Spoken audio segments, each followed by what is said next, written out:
What's up people, it's the Zigman and I thank you for watching today's video, which I will be doing an unboxing of a Linxdot Helium Hotspot miner.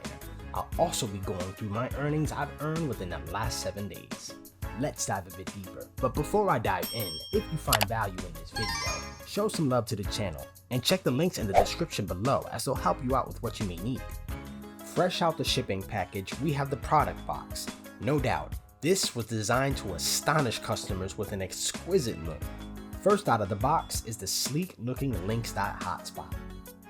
Then it's its power supply and a 3 dBi antenna.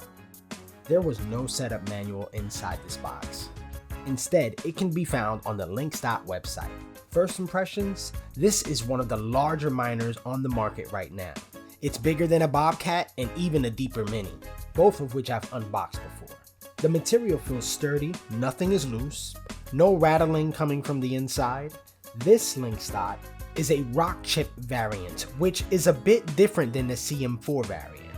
The main difference between the two, aside from the chip, are the LEDs. CM4s have the bright and colorful LEDs.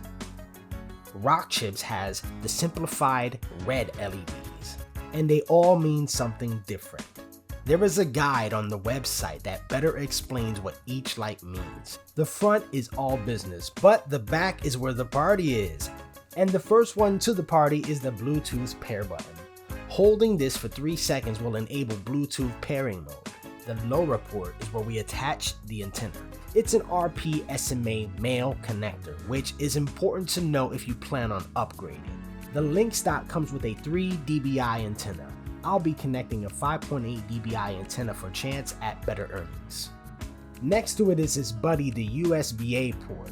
There's also the USBC port. At the moment, they don't have a real use except maybe to charge your phone, which is what I use it for while running CryptoTab on a spare Android. I'm mining both Helium and Bitcoin using the same power source. You can find out more about CryptoTab in the description below or by clicking the link above. Look who else showed up to the Linxdot party, the LAN port. We use this to connect to a router when setting it up.